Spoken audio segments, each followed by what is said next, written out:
স্বাগত জানাচ্ছি আরেকটি নতুন ব্লগে। আজকে এখনো আছি সারনাথে। আজকের চমক হচ্ছে আজকে আপনাদের দেখাবো ৮০ ফুট উঁচু বুদ্ধ মূর্তি, তার সাথে দেখাবো থাইল্যান্ডের পাগোডার অনুসরণে তৈরি এখানকার সুন্দর পাগোডা এবং সেই স্থান যেখানে ভগবান বুদ্ধ তার প্রথম জ্ঞানের বাণী শুনিয়েছিলেন তার ৫ জন শিষ্যকে।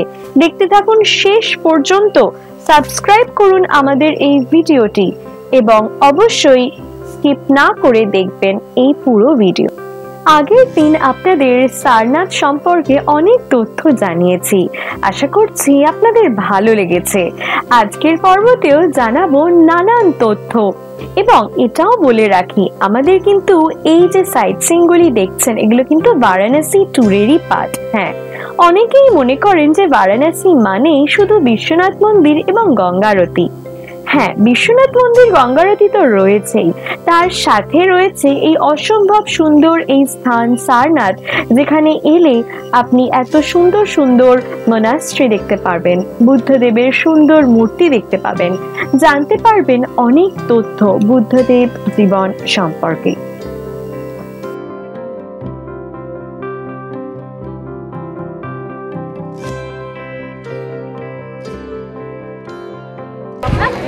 এবারে এসে গেছি এই সেই বোধি ট্রি, যেটার নিচে লর্ড বুদ্ধা তার ডিসাইপলসদের, ভক্তদের ৫ জন ডিসাইপলসদের তার ফার্স্ট সারমন মানে তার দীক্ষা দিয়েছিলেন।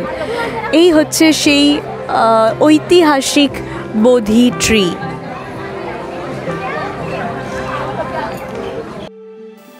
আসুন এবারে যে কথাটা আপনাদের বললাম যে এখানেই ভগবান বুদ্ধ তার ফার্স্ট সারমন শুনিয়েছিলেন, এবারে এগিয়ে যাব সেই স্থানে, আরো ডিটেলসে দেখাবো আপনাদের।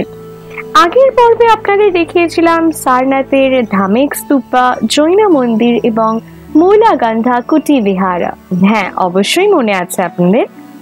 আজ দেখাবো সেই স্থান, অলরেডি গ্লিম্পস কিন্তু দেখিয়ে দিয়েছি, যেখানে ভগবান বুদ্ধ তার ৫ জন শিষ্যকে তার জ্ঞানের বাণী শুনিয়েছিলেন। মূলাগান্ধা কুটি বিহারের ঠিক পাশেই রয়েছে বোধি ট্রি ক্যাম্পাস। এখানে ঢুকতেই প্রথমে চোখে পড়লো একটি বিশাল ঘণ্টা, আর তার উপর খোদাই করা রয়েছে বৌদ্ধ ধর্মের বাণী। আর একটু এগোতেই তারপর দেখতে পেলাম প্রেয়ার হুইলস। হ্যাঁ, আপনাদের দেখালাম একটু আগেই। তারপরে এগিয়ে গেলাম, চোখে পড়লো বৌদ্ধ ধর্মের আরো অনেক সন্ন্যাসী।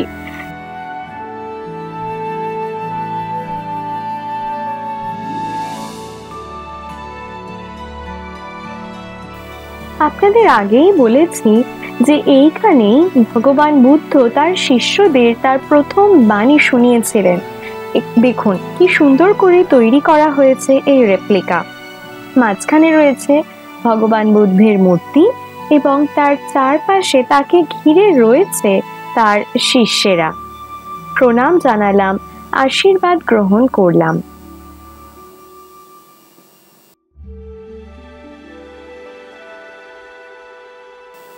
এবারে আপনাদের আরেকটু বলবো এই বোধি ট্রি এর ব্যাপারে। হ্যাঁ, মনে করা হয় এই যে বোধি বৃক্ষটি, এটি বুদ্ধ গয়ার আসল বোধি বৃক্ষের অংশ।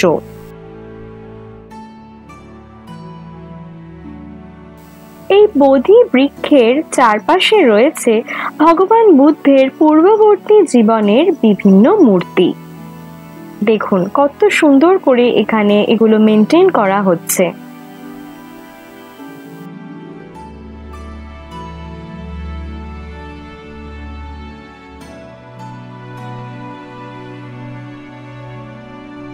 আর এই দেখুন, এই হচ্ছে প্রেয়ার হুইলস। হ্যাঁ, বৌদ্ধ ধর্মের একটি ইম্পর্ট্যান্ট অংশ। বলা হয়, কথিত রয়েছে যে এই প্রেয়ার হুইলস ঘোরালে নাকি আপনার পাপ ক্ষয় হয়, আপনি পুণ্য লাভ করেন। বিকেল গড়িয়ে সন্ধে হয়ে আসছে, সূর্য এবার ধীরে ধীরে অস্ত যাচ্ছে। হ্যাঁ, আপনাদের দূরে যে দেখালাম টেম্পলের চূড়াটা, সেটাই হচ্ছে মূলাগান্ধা কুটি বিহারা। যার পাশেই আপনাদের এই স্থানটি এখন দেখাচ্ছি। এরপরে আপনাদের দেখাবো আরেকটা সুন্দর জাপানিজ টেম্পল। বাইরের স্ট্রাকচারটা দেখুন কতটা সুন্দর করে তৈরি করা হয়েছে।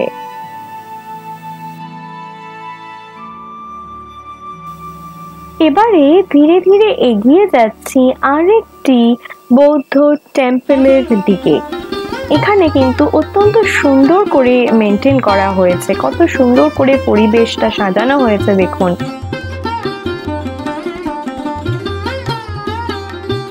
যেখানে দাঁড়িয়ে রয়েছি এটা হচ্ছে জাপানিজ পাগোডার মতো করে বানানো হয়েছে। এখানে এটা বুদ্ধিস্ট সোসাইটির মধ্যেই এটা রয়েছে, মহাবোধি সোসাইটি থেকেই বানানো হয়েছে এটা।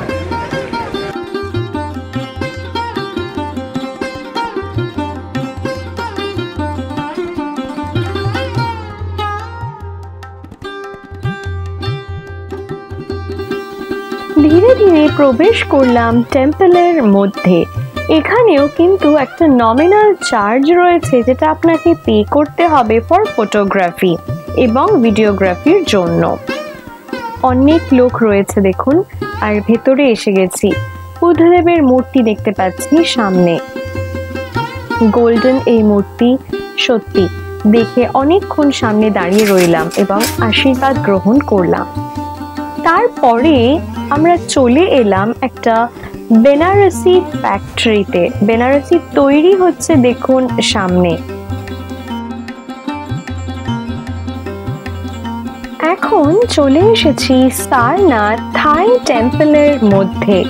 থাই লোকেরা এটিকে ওয়াট থাই টেম্পল বলে থাকেন। প্রথমে ঢুকেই আমরা দেখতে পেলাম একটি 80 মিটার উচ্চতার বুদ্ধ মূর্তি। এই বুদ্ধ মূর্তিটি তৈরি করতে সময় লেগেছিল 12 বছর। এখানে একটা বিশাল বুদ্ধ মূর্তি রয়েছে, তার কাছাকাছি রয়েছে আরেকটি পাগোডা। বুদ্ধ মূর্তিটা দূর থেকে দেখে সত্যি অবাক হলাম, সুন্দর করে সাজানো রয়েছে জায়গাটা। আসুন একটু ঘুরে দেখি। এই বুদ্ধ মূর্তিটি দেখতে যাওয়ার পথে আপনাদের চোখে পড়বে একটি অশোক স্তম্ভ আর একটি সুন্দর জলাশয়। এই যে জলাশয়টা দেখলেন, আমার পেছনেই দেখতে পাচ্ছেন অশোক স্তম্ভ। আমরা সকলেই জানি অশোক এই এমব্লেমটা, এটা এম্পারার অশোক ইউজ করতেন। জলাশয়ের মধ্যে চোখে পড়ল অসংখ্য সুন্দর পদ্ম ফুল। এখানে কিন্তু ঢুকতে কোনো এন্ট্রি ফি লাগে না এবং সকাল থেকে সূর্যাস্ত পর্যন্ত এই মন্দির খোলা থাকে। আসুন আরেকটু কাছে এগিয়ে যাই।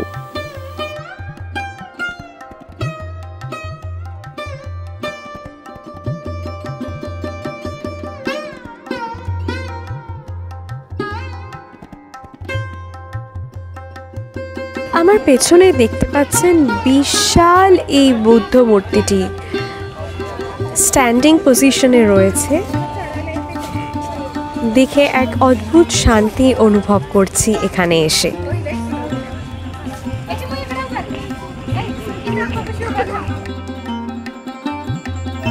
বারাণসীর কাছে এটা কিন্তু একটা অ্যাট্রাকটিভ টুরিস্ট স্পট।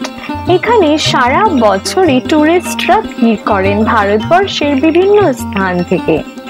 এবং এই সুন্দর বিকেলে এই স্থানে ঘুরতে ঘুরতে বারবার কি মনে হচ্ছিল বলুন তো, এটাই যে ভগবান বুদ্ধের বাণী যদি আমরা সত্যি ফলো করে চলতে পারতাম, চারিদিকে এত হিংসা, হানাহানি, এত রক্তপাত হয়তো দেখতে হতো না। এটাই আশা রাখি এবং প্রেয়ার করি যে মানুষজন এই হিংসা থেকে সরে এসে শান্তির পথে চলুক আবার।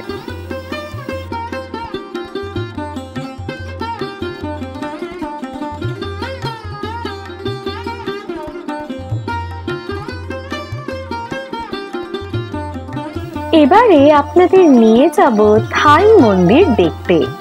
1933 সালে থাইল্যান্ড থেকে আসা লোকেরা এই মন্দির স্থাপন করেন। এই মন্দির বৌদ্ধ হিনায়ানা সম্প্রদায়ের মন্দির। এই মন্দিরটি থাই আর্কিটেকচারকে অনুসরণ করে তৈরি করা হয়েছে। এই মন্দিরের চারপাশে রয়েছে সুন্দর সবুজ বাগান। মন্দিরের ভেতরে রয়েছে ভগবান বুদ্ধের একটি গোল্ডেন মূর্তি।